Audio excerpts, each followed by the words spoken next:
Well, hi everybody, and welcome to our next net zero building presentation. I am very excited today to be joined by Rebecca Ross. She's a sales manager for Bluewater Energy, and also John Watson. He is an account manager for Bluewater Energy, and they're going to talk to us today about it's almost the other side of net zero.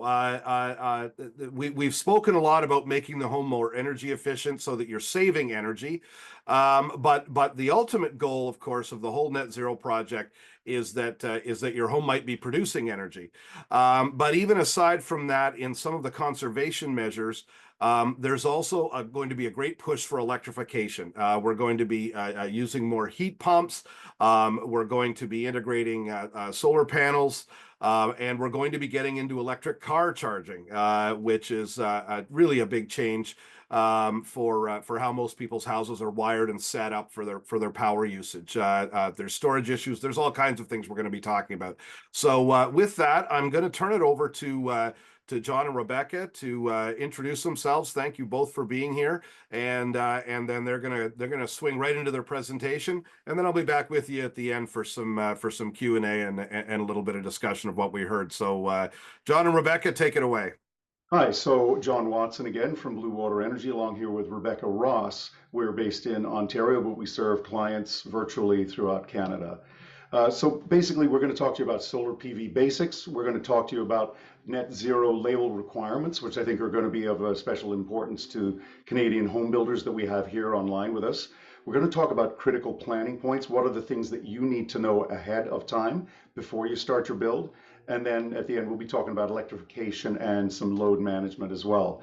Off the top, we'd like to bring your attention to the fact that there are several partners we're really happy to work with who are net zero home builders here in Canada. We also do retrofits directly with customers, but we're doing more and more of our business now with homes which are yet to be built, but we are making them solar ready ahead of time and then putting PV arrays as the home is being finished, being built. So some basics on photovoltaics. With apologies ahead of time to anyone who's already an expert in this, we're going to assume that you have just a very rudimentary knowledge. So solar photovoltaics, literally meaning energy from light. There's a module. So the module, you may also know it as a solar panel. They are the same thing. They're synonymous. They generate DC power, which means that that's flowing electrons, just like the way electrons flow through a battery. So many modules or many panels together make up a solar array, a PV array, which is what we're seeing here, large PV array on a nice standing seam metal roof. Again, they are producing direct current power. A typical PV module nowadays is going to be about 22 square feet or 2 square meters, and that's typically going to have a capacity of around 450 watts for each of those modules. The average efficiency nowadays is 22%. In the lab, we're getting 31%, but that is very esoteric. Those are sort of special lab conditions, so we're not there in our typical sort of commercial setting yet. So that means that each of those modules is going to produce from 1 to 1.5 gigajoules of energy, and a gigajoule is an energy, not power energy. Gigajoule is the same as 277.8 kilowatt hours.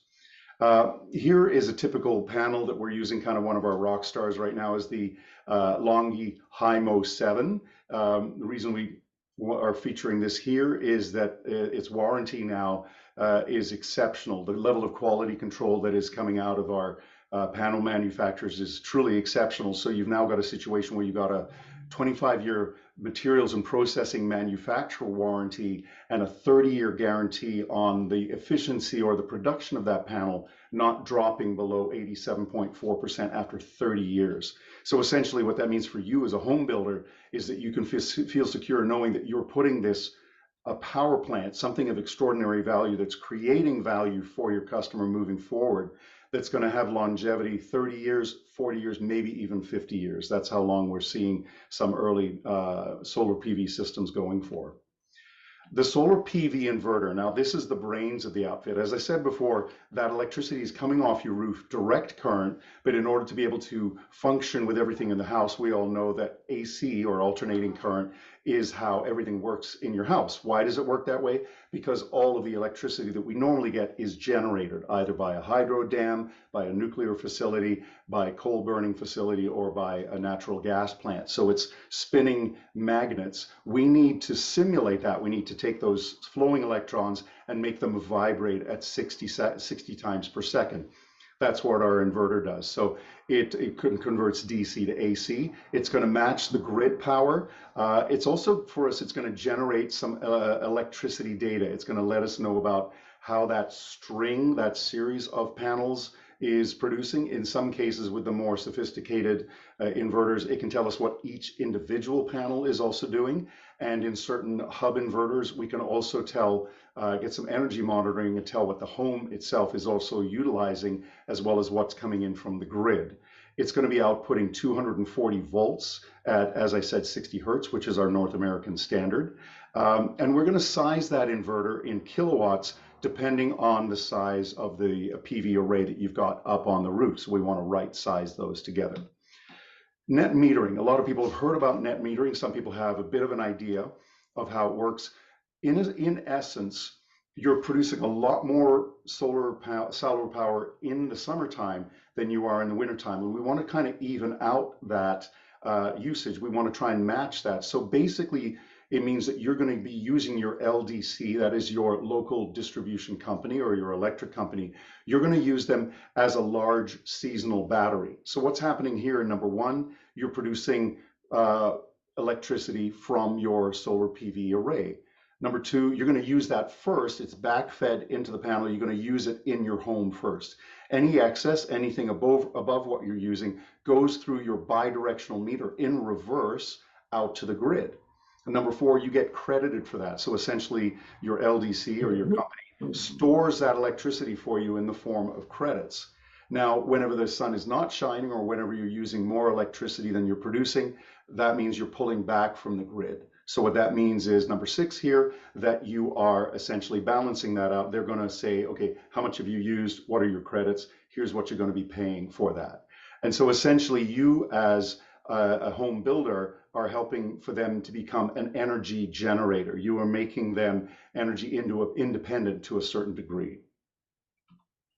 What this means for you as a home builder is that before we do anything else, we need to make sure that you know that your customer has got capacity. So when you get your building site or your lot, you're going to need to, as soon as you've got a hydro account associated with that lot, a company like ourselves can submit a Form C on your behalf with the local distribution company. That is making sure that they've got capacity, that they are willing to net meter with your customer. What we are looking for then is an offer to connect, or an OTC, from that local distribution company, and then and only then do we then proceed with the actual solar PV installation. So that is a critical part. Here's something that's probably going to be of the greatest interest to most of you in the audience, is if you're looking at making the move to being a net zero home builder, what are those label requirements? The first five we see here are the things that you're going to need to become net zero ready. And then, of course, the final thing is putting the actual PV array and inverter into the house to actually mean that you are now fully net zero. So what are the things you need to do? You need net zero training and certification from a Canadian Home Builder Association certified trainer, someone like Building Knowledge that we like to work with here in Ontario specifically, but they work with people all the way across Canada. So they're going to provide that sort of training. You then need an optimization report for design, consumption, and performance target. So basically, they're going to look at things like level of insulation in the attic, insulation in the walls, insulation in the basement and below the slab, how many windows they have, what sort of double or triple glaze are they, and what are the energy loads, what are the mechanical loads in the house. And they're going to come up with a number of gigajoules that home is projected to be using on a yearly basis. Then you need a solar PV design that needs to come within 1 gigajoule of that optimization report. And that's something we're happy to do for any home builder across Canada. We can provide that on your behalf. The next step is that you need to then have a local reputable company actually do that solar PV rough in for you. So that means they're going to do a DC cable drop inside the home from the roof cavity just below in the attic, just below the roof, down to the main panel. We can also do rough ins for future batteries and for EV chargers as well at the same time. And then the final step is that there needs to be an energy monitor installed, which is again something that we do for our net zero home building partners. And as I said before, the final step would then be either during the build or shortly after the build is done directly with the client, installing those solar panels to cover the full usage of the home, the full energy usage, then makes it a fully net zero home. I'm going to turn it over to Rebecca Ross now. She's going to give you some more details of what you need to know as a home builder. Over to you, Rebecca. Great, thanks, John. So I'm going to get a little bit more granular on technical specifications on how we're actually going to make these homes solar PV ready. Although it's not required by the net zero ready label requirements, something to consider is the truss design and the dead load capacity when we are building a new home or doing a renovation. So when we're considering adding solar to a roof face, we're going to want to have a dead load capacity added of 3.5 pounds per square foot for pitched roofs and 9 pounds per square foot for flat roofs. You're going to want to include that in the truss designs on the specific roof faces where solar is going to be installed. Another thing to consider in the Canadian Building Code is Article 9.23.5.5, which states that roof truss members shall not be notched, drilled, or otherwise weakened unless they're stated on the truss designs. Now, this is something that we permit our own solar PV installations separately, but in order to do this properly and to make sure that we have our preferred installation method to ensure a completely watertight and sound installation, it's best to have that included in the truss designs. So when I'm talking about, the best solution for solar PV mounting, for mounting a solar PV array, I'm referring to, this picture here. So you can see in the second row, we have our aluminum racking, which is 20-year warranty. And then slightly underneath that, we have what's called an L-foot. This L-foot is actually attached to, a base plate that's actually underneath the flashing kit that you can see here. And I'm going to talk about why this is the best solution for an asphalt shingled roof and go through the actual installation details for that. So the weatherproofing process for this type of installation, we're actually taking a 3-inch lag bolt. We're making sure that that's completely watertight and we're tagging into the top cord of the truss. You can see there that we're attaching a base plate and we're making sure that when that base plate is installed, as you can see on picture 3, where we're attaching that L-foot is actually downslope of the penetration. From that base plate, we're actually adding in that flashing kit, which you can see in picture 5, which is going to be completely watertight over top of that base plate and slightly, we're lifting up the shingles above slightly to actually slip that that flashing kit underneath the shingle. So when we're installing this properly, you can ensure that it's completely watertight and that L-foot is actually being installed downslope from that penetration. The reason that this is so critical is that if we do not have, the truss designs noted for solar, this installation process is sometimes not permitted. We have in Ontario, we have one specific, municipality that has not allowed it, which is Oakville. But if that is the case and they're not allowing it, our alternative hardware solution is something like you're seeing here, which is RoofTech's Alpha Seal system. Now, this system itself actually attaches at the top cord of the truss, and there are 5 penetrations versus 1 penetration. There is about an 1/8 inch of butyl, which makes it weatherproof. However, if you were to ask us as solar experts who have been in the industry for over 15 years, which one is ideal, we're going to choose the one that has the 1 penetration versus 5 every single time. So something to consider when you're, designing the home. Another thing to consider is when you're actually in trade coordination. So something that we see quite often is we design a solar PV array and we're about to go ahead and install it. And you can see that lo and behold, there's random roof vents, plumbing stacks, or skylights in the middle of where a solar PV array is supposed to go. So as you can see in this picture here, we've actually had to divide out the solar array into two. And although this wasn't as critical for this specific installation, if we are minimal in the surface area of installing the solar on the optimal roof face, and suddenly there's a roof vent that prohibits us from installing as many solar panels as we require, we have to relocate those to another roof face, which might not be as optimal and will affect generation numbers for the solar array. So definitely something to coordinate with your trades, get a design, get a layout, and talk to your plumber, talk to your roofer, and make sure that they understand where the solar array is going. Now, in terms of critical planning points, this is a really high level single line diagram of what we see when we're doing an installation. So as John had mentioned, we have our solar rooftop array, which is DC power, and we need to convert that into AC. So that's actually coming off of the roof and going into a 10 kilowatt inverter in this instance. Ontario has a limitation provincially for 10 kilowatt AC capacity limit with our micro generation application for net metering. The reason I bring this up is it differs between provincial level.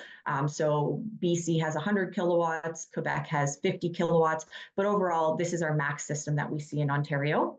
So from that solar array, we're going to that inverter. That inverter, we need to then go out to a 60 amp disconnect switch because the inverter outputs 42 amps. And that disconnect switch needs to be on the outside of the home, accessible to the utility company and the fire department, and within 1 meter of that hydrometer base. Then from that 60 amp disconnect, we go into the electrical panel and we tie into the bottom breaker of the electrical panel to backfeed the loads in the home.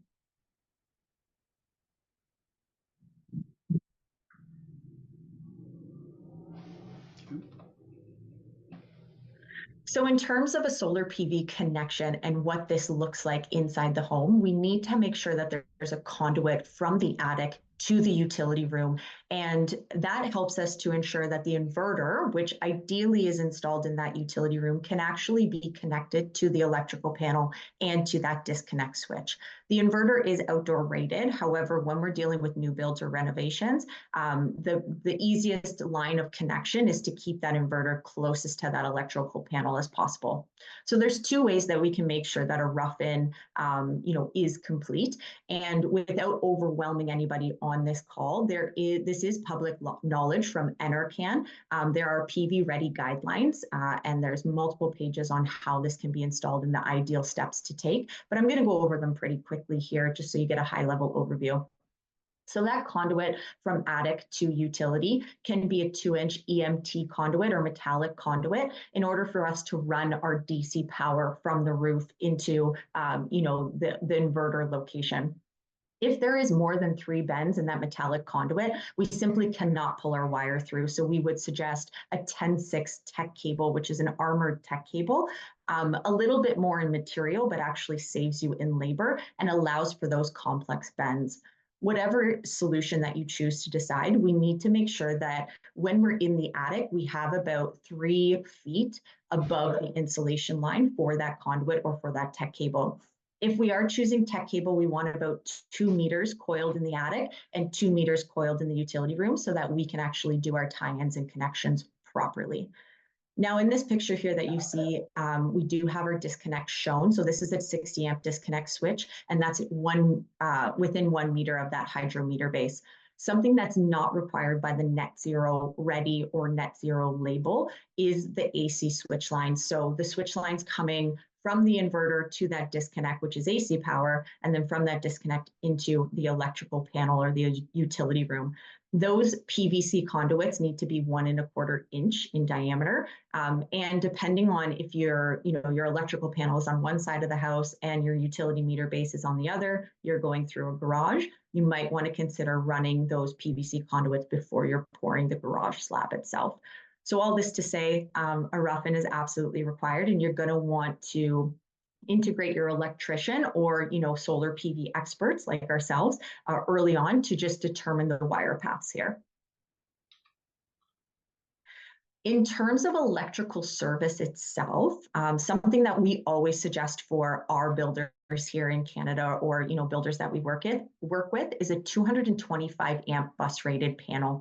And the reason that we suggest that is the 10 kilowatt inverter max that we are allowed to install, which is typically helping us for a majority of our homes. I'd say 99% of homes actually outputs 42 amps of power. That 42 amps needs to be installed on a 60 amp breaker, and we will ask that will be the last two thoughts of the panel with a 60 amp double pole breaker. Now, we can't install a 60 amp breaker on a 200 amp panel based off of Canadian Electric Code backfeed generation limits. So the 225 amp panels that we suggest are Leviton, Homeline, or Schneider. If you can't procure that, and that's definitely something to talk to your electrician about, if you can't procure that and you have to do a 200 amp panel with a 200 amp bus, we would need to derate the 10 kilowatt inverter to 9.6, which would output 40 amps of power, which means that we can actually put a 50 amp breaker instead of a 60 amp breaker into the electrical panel. So as I had mentioned, energy monitoring is required by the Net Zero Ready label. And the reason for this is when we're doing that optimization report, or somebody reputable like Building Knowledge is putting that together, science standard in there for the occupant loads that is designed for the home, and that occupant load is 19 gigajoules, and it's meant for 4 people living in the home. Now, as we know, this can completely fluctuate based off of homeowners' habits, how many people are living in the home, how often they're, living in the home and utilizing, if they have an electric vehicle or a hot tub, are they working from home? And so this energy monitor is put in there strategically so that the homeowner can actually understand where their electricity is coming from. And if they're seeing that their electricity bills are higher than originally designed, there's a reason for this, and it's typically with the occupant load. And so why this becomes really great with solar, is we can actually see the difference between when sun is rising, hitting its peak and setting, and versus when the homeowner is actually utilizing their electricity. So this gives us a great overview of, when we're seeing that net metering process take into place. So anything that's in green that is actually being, taken with the solar, you're seeing is being used from the electrical panel level, but typically we're seeing the electricity consumed in the home earlier on in the day when people are getting ready for work, and later on in the day when people are coming home from work. So this gives a really high level view of the solar production and the consumption in the home for the homeowner.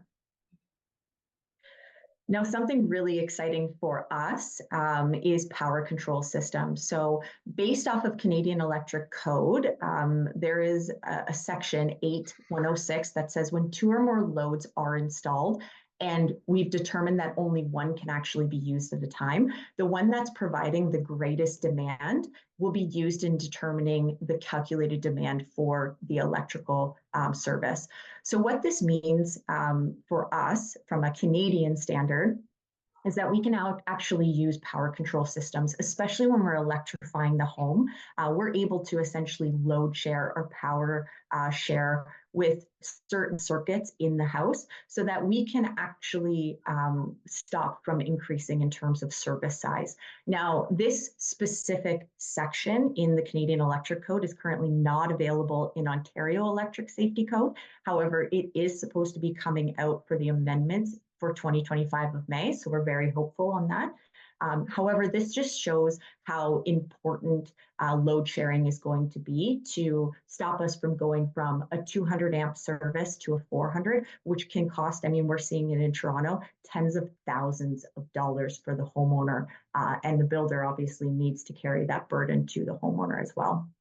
So a specific manufacturer that we're using that is actually certified for Canadian usage is Savant. And Savant truly allows that the power control starts at the panel. These are digital companion modules or relay modules that are attached to the circuit that allow us to power share and load shed accordingly. So we're going to start to see this really become more prevalent for keeping service size within the required service, and kind of stopping us from having to do a service or a panel upgrade, where we can actually control that at the load level in the panel. And it's a nice, neat app on the homeowner's phone where they can control it wherever they are. So some exciting stuff coming down the line. Thank you. Throw it over to you, Patrick. Yeah. That is I feel like I could install it myself now. Not that that is even remotely true, but that was a wonderful in-depth presentation. My grandfather used to have a saying, "Never let anyone up on your roof." And so I was watching I was watching the bit about the shingles, and I'm going, yeah, that single point attachment looks a lot that looks like a much better option to me. I never trust butyl over time. Is there any, Rebecca, is there any ramification on the shingle life when you've got solar panels all covering everything there? Moisture in there, freeze thaw, anything like that? Yeah, that's a great question. So we don't actually have any specific data about this, but we've done a ton of uninstall and reinstalls where a system has been, 15 years, and they actually need to do a reshingling. And when we take that solar array off, the shingle itself is actually perfect underneath that solar array. And the reason for that is because we're not dealing with the wear and tear of environmental factors. We're not dealing with the UV that is actually, causing the shingle to degrade year over year. So we say it actually prolongs the life expectancy of the shingle indefinitely.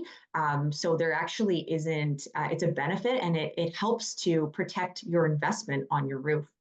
Yeah, and I mean the panel sits up a little off the actual. It sits up 6 to 8 inches. Yeah. So there's air. Yeah, it's fine. That's good. Absolutely. There is airflow for sure. Yep. It might be worth mentioning too, while we're on that having a certain amount of airflow is actually worthwhile with a panel, because actually the hotter it gets, it actually lowers in production. So you actually want to keep that panel fairly cool. The cooler it is, the more electricity you get out of it. And what we do at Bluewater, it's not even a negotiable. We have a thing called Critter Guard, which goes all the way around each array, which is a beautiful, it's an attractive black color, which matches the black panel and allows for airflow, but no birds or any other rodents are able to get in there and have a go at the wires, which is critical. Yes, very keen, especially when you're flowing all that DC power through there. Yeah, you wouldn't want anybody getting their Yep. little toothies into that. Um, John, on the side, I've been to the Tesla thing in Yorkville Mall. Yep. I've seen their big fat battery that they have hanging on the wall in there. Yep. It looks really cool. A lot of people, well, they're like from your graph, it doesn't look like it's actually a concern, but the concern is always, well, if the sun's not shining, where's my power coming from? Yep. I mean, and obviously the grid is still there, but Yep. tell me a bit about storage. Is it easy to integrate that stuff? Does it require a lot of additional steps? Yeah, you certainly, like when you're getting into storage, this is where it becomes really, really critical that you deal with a reputable company that you know has the bona fides and has been in the business for a long time. We are ourselves are a Tesla certified installer, and that's something that they're very slow to give out. They want to make sure there's a level of quality. We're noticing now that as we're having conversations with new customers, we really want to sort of see what their goals are. What is their 5-year plan? Because if they're sure that they're like, I just want an inexpensive system, I just want solar, then we're going to put them into a regular something like a Solar Edge Wave or a string inverter. If they're considering batteries, then we would put them into a hybrid inverter, which in the case of Solar Edge might be a hybrid, which means that it's battery ready for later on. It's ready to talk to or do DC with the rooftop and also with a battery. And if someone's interested in battery right away, we're finding that the best bang for your buck, the best value is with something like a Tesla Powerwall 3 now, which has been available in Canada for about 3 to 4 months. There is some extra work that's involved in making sure that that's integrated properly. There are also some rules around where it needs to be sited. Since we're in Canada, we generally want batteries to be in some kind of indoor location, but then you don't typically want, you wouldn't have that into an actual living space or up in a sleeping area. You're going to have that, say, down in a basement. If it's in a basement, it needs to be a room that has been drywalled off. So from a fire code perspective, that's handled. That's why one of the best locations is an attached garage, where it's not going to go to sub-zero temperatures, but likewise, you're not in the living space proper. So those are the kinds of considerations that we're thinking of in that. And in the case of a Powerwall 3, 13.5 kilowatt hours of actual storage capacity. And it comes with 11.5 kilowatts of AC power, which in several of the provinces, you can have that uncorked. In the case of Ontario, we typically need to derate that down to 10 kilowatts to stay within. Rebecca would like to add something. Yeah. I do, yeah. So 100%, there's a lot of critical planning points that we need to consider when we're doing battery, which is why, as John mentioned, it's so important for us to understand what the homeowner wants in that 5-10 year period. So based off of Ontario Electric Code, we absolutely need to install those batteries either in what's considered a non-residential dwelling unit, i.e. a garage, or if we are installing in a residential dwelling unit, i.e. basement of a home, there needs to be an enclosure like John had mentioned. When we're talking about the Tesla Powerwall 3 specifically, it's one unit. So there's an inverter and the battery is one unit. So if we're installing that inverter in the utility room, it's also the battery. And so that code compliance applies and we need to put that enclosure in there. Another thing to consider is there's the brains of the operation, which is essentially an automatic transfer switch or a battery management system. So with Tesla specifically, there's something called the Tesla Energy Gateway. With SolarEdge, it's a backup interface. And so that needs to be integrated into the service as well, so that when, the service shuts down, i.e. the utility stops working or the grid is out, then we get, those current transformers that are in that, automatic transfer switch, they trigger, they understand there's a grid outage, and then it switches over to battery supply. So definitely some critical planning points in battery. It's a whole nother realm. If a homeowner is not sure and they're thinking about adding battery in the future, I would suggest something that has an inverter as a separate unit than the battery, so that the battery can be added in the future with ease. Whereas the Tesla Powerwall 3, it's truly meant for the homeowner to want battery storage at that moment. Right. They have to know that's where they're going, or at least it's better if they do, because they could end up with something they're not really they're not really into. Okay, good. John, let's get a touch political for a second. It sounds like Ontario's rules are not tremendously friendly to all of this. I remember there was a project, I won't name it, in the local area where it was going to be a whole net zero subdivision, and we were very excited about this, and then the whole thing got I'm not sure where it's at now, but the whole thing got sidelined because they couldn't come to any sort of an agreement with the credits or something to feed back to the grid. I don't know the ins and outs of it, but are we hoping for things to become a little easier and more streamlined than they presently are? Yeah, absolutely. As you say, you can get very political. So I like to say, if you're being generous towards the people who are making these regulations, you'd say, well, they're looking after the well-being of the grid. They're looking after people's safety. They're looking after the safety of the homes. Sure. If you're wanting to be jaundiced, you could say, hey, they want things to be status quo, and they're actively making things challenging and difficult. And I think all you need to see is which are the two provinces that are the most forward-thinking. BC allows up to 100 kilowatts of micro generation capacity. I mean, you could be a farmer with a cow milking barn and you're producing 90 kilowatts. Like, that's a phenomenal amount of AC electricity. And they're like, nothing to see here, you're still a micro generator. Same thing in Quebec, up to 50 kilowatts. So we have the unfortunate situation here in Ontario where You might have someone with a mega home, and I've had this where they've got a mega home and they've got a pool and a spa and they got two heat pumps and they want to have like electric everything.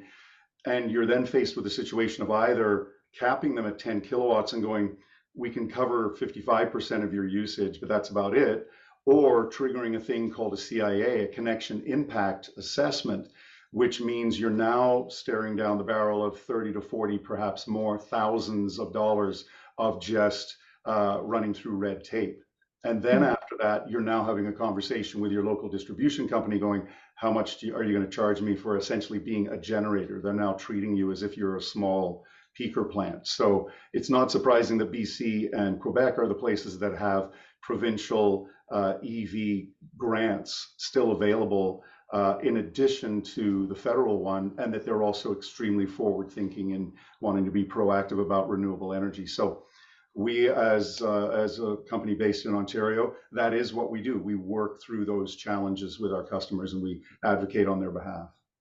Yeah, and I would add to, I mean, it's not all doom and gloom. Of course, we have hope that Ontario is going to adopt a more progressive, perspective for the homeowner, because it's really the homeowner's dollar on choosing a smaller application or what's called this connection impact assessment, which is tens of thousands of dollars. And it's the homeowner that takes that. Again, we're hopeful, but we don't also want to wait for the provincial level or the Ontario Energy Board to suddenly say, okay, you can allow for 10 or from 10 kilowatts to 25.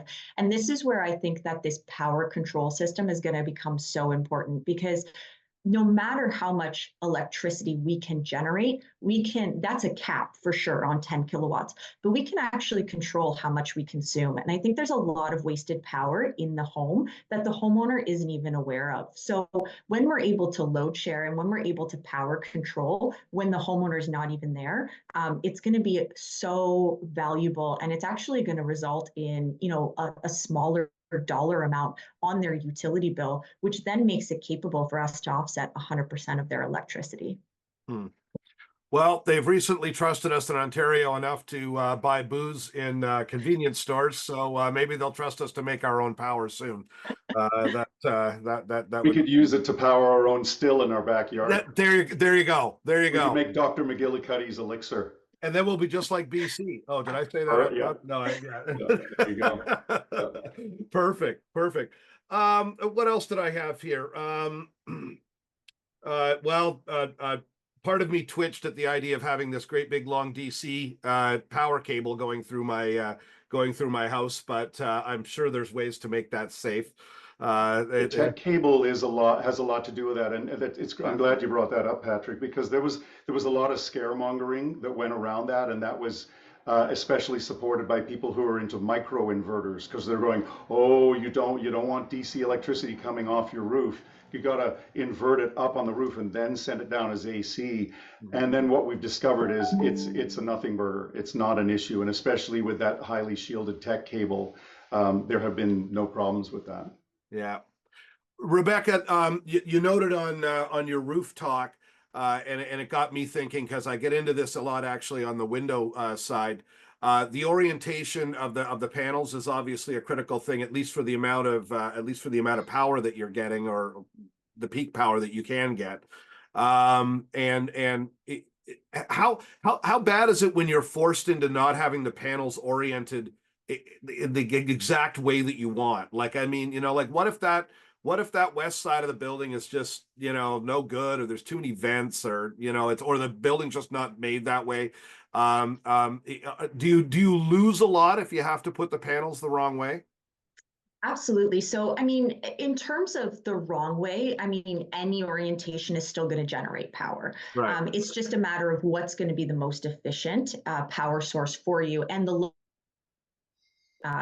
cost effective for that homeowner. So on the north side, we're finding 2 solar modules are going to generate the same amount of power as one on the south side. So it does kind of become a puzzle piece that when we're designing these systems, it's very critical that we're understanding the orientation of the home. And this is truly where, you know, our expertise comes to play as a consulting firm, because we've worked with, you know, net zero ready and net zero communities like Minto, where they've given us a complete site plan of their community. And they've said, okay, we don't have an optimization report for any of these homes. We just want to see what's capable on every single orientation, with the understanding that there's curb appeal.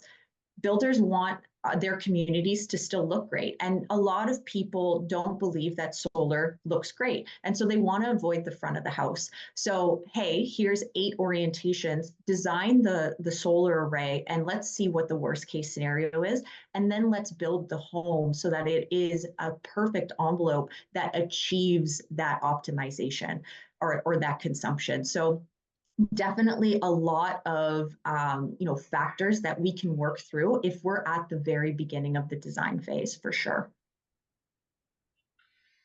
Dumb one. Snow. Doesn't the snow build up on these things? And Yeah, well, that's a great question. So from the two factors, Rebecca already talked about the dead load. So 3.5 pounds per square foot is what we need from the engineering standpoint. The other factor is nowadays the panels that we're typically using in about 95% of our applications. Can we all just gonna hit pause because we that's just awesome. that's great. Hit the pause and we'll come back. All right. So yeah, John, the one dumb one that I think everybody in the solar panel industry will probably laugh at me for asking, but it always occurs to me is don't you get snow building up on the panels and blocking the power and possibly being too much weight? I don't know. Yeah, so that's a great question. And as Rebecca had mentioned when she was talking about her specs, that from an engineering standpoint, we need to make sure that those roof trusses can handle up to 3.5 pounds per square foot from the dead load standpoint for snow. What we're discovering, certainly in Ontario, and because at least 90% of our panels now are all black, is that if you were to walk down the street after a substantial snowfall and look at all the various roof surfaces and then look at a house that's got a solar array, it's the first one to melt off. So because of the fact that it's all black, it's generating heat, which is melting the snow, and it's also on a sufficient angle as well that that's just going to slide off. We generally would not be recommending our customers to get up on their roof or to be, you know, trying to scrape them off on a regular basis, because you'd be more likely to do some sort of damage. But I'll throw it over to Rebecca with some other ideas. Yeah, I think another thing to consider is when you're getting, you know, a consultant like ourselves to design something like this, we're always taking into account simulation factors and things that need to be added to the system that essentially decrease that generation to actual numbers. So, like I said, we've been doing this for, you know, over a decade, almost over 15 years, and we've actually been able to use our software to our advantage, so that what we're taking into account is weather data in your area. And we're actually, based off of your location, we're putting in some simulation factors for that snow. So the system is actually going to do what it's designed to do up to that and beyond that 25 years. So, you know, whoever is planning on doing that design for you or that analysis, you absolutely need to make sure that those environmental factors are taken into account. Another thing that people don't consider is soil buildup, especially when we're dealing with new communities and it hasn't rained. That can be a big factor on, you know, the loss of generation from those panels. Oh, okay. Yep, that's a thought for sure. The this is probably a whole other presentation, but let's touch on EV charging briefly. I think you know, the Teslas are proliferating, especially in Toronto. Yep. And cool. And yeah, One of them. there's one. I'm one. Yeah, John's hands up. And Yeah. and you know, but from what I understand, the household you know, setup is not ready for all of this at all, as in a typically wired and powered house. Yeah. John, what are builders going to need to think about if they want to, I guess, almost make a house there's EV ready, and then there's actually having the charger in. What are some considerations they're going to have there? Yeah, that's a great question. So, I mean, if they've got a sort of a Toronto style home where you may not have an actual garage, but you're parking on a parking pad, then you'd want to have that consideration of bringing either a tech cable or bringing a conduit. Let's say if you wanted to go just very, very basic, at least bring a conduit either underneath, as Rebecca was saying, underneath the garage slab, or perhaps over the door and external. The other thing would be it would be even better is to pull that cable so that it's coming from the panel right to a location, and then you've just got it ready to go in a junction box. So it'd be easy for someone to add an EV charger later on. What I'm directing most of my clients towards, if they are going for an actual EV charger, is the Tesla Universal wall. It's called a wall connector. So charger, just so you know, it's one of these weird things. Charger is a bit of a misnomer. The charger itself is actually in the car. So this is an EVSE, an electric vehicle service appliance, basically, and it is going to provide the electricity for the car. So that universal wall connector is compliant for both CCS, which is currently what all non-Tesla cars are using in North America, and it's also capable of NACS, North American Charging Standard, otherwise known as the Tesla plug. So that would be what I would recommend for most people. There are other carriers, other companies that provide that, but in my estimation, Tesla's for the price, it's phenomenal what they're doing. The great thing about that too is that it's outside rated. So what I've sometimes had some people do is like, oh, well, I want to do like a mobile. I just got a mobile connector. Let's just put a NEMA 1450 box outside. As soon as we do that, we now need an outlet, a NEMA 1450 outlet, which is ground fault rated. We need a breaker back at the panel, which is ground fault, and we need a bubble cover. And by the time you do the math on all of that, you might as well just put an actual EV charger or a wall connector right on there. But I think the minimum, and I know this is a very political thing where the Ontario government said, no, we're not going to force home builders to do this. We're not going to require it. I think that was a huge missed opportunity, really, because even if it's just putting in the conduit, that will save the homeowner a huge amount of money later on. Yeah, be something. Yeah, it would be something nice to put in your designs for sure. Rebecca, is the typical house power supply panel system ready for that? Or can you get into issues with the amount you're drawing? Absolutely. So depending on the service size, we actually are seeing it already. So with a 100 amp service, we immediately ask the homeowner to get from the utility something that's called hourly peak demand or their load demand profile. And that helps us to ensure, can we even add this as an extra circuit and an extra power source on their panel, should everything on the panel be operational and pulling power at the same time. Again, that power sharing is going to be very important, and load management, something that's not available in Ontario yet from that Ontario Electric Safety Code, is available on the Canadian level. And I believe, maybe John can talk about this specifically, I believe there is some load sharing that's capable with EVs specifically to date, but definitely a big concern for us. The other side, when we are adding an electric vehicle into the home, if you do have solar, something to consider is adding more solar on, because an electric vehicle consumes anywhere between 5,000 to 6,000 extra kilowatt hours annually, which is going to drive your utility bill completely skyrocket high. And then your pay structure on your utility rates becomes a very strategic thing to consider as a homeowner. But maybe John could talk more about the load sharing. Yeah, no, thanks for that. So there's a couple I'll sidetrack for a second. I actually do have a client in Southampton, and we've just finished an EV install for her and a solar array, and she's only on a 100 amp panel, and it's not a 125 amp bus rated, it's just 100 amps. So we had her, it was a smaller array, so a smaller inverter, and her Tesla universal wall connector, it's not running full tilt, as opposed to, instead of 11.5 kilowatts, I think we've got it running at around 8 kilowatts, but that's more than sufficient for her usage. So again, there's lots of things you can do intelligently that way. There's also some great devices which are rated for Canada, which would allow you, for instance, to share with your dryer. So it's a box that you can then have an outlet that comes to your EV charger. So you could have your EV charger plugged in, you're charging away, then you're like, I'd like to run a load of laundry through the dryer, and then it switches off the EV charger temporarily. So again, that's a sort of a less involved. You're not getting into an entire upgrade of your panel. I also have some clients down in Burlington, two gents who both have Teslas. So 2 Tesla chargers, those are actually able to talk to each other. So instead of requiring 2 fully dedicated 60 amps, because normally with a full-sized level 2 charger, you're going to have a 60 amp breaker, which is continually outputting 48 amps at 240 volts.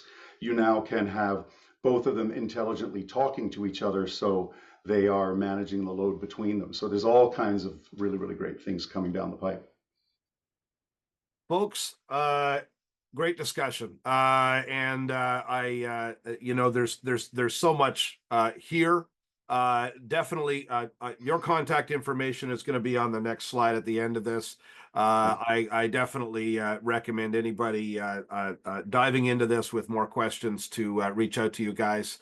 There's a lot to know, and probably more than we can get across here, but at least we've got people on, I think, some of the top level things they need to think about and need to look into and consider as they're meeting this challenge, because the electrification is going to proceed apace. It's going to be accelerated by really everything the governments are doing as far as codes.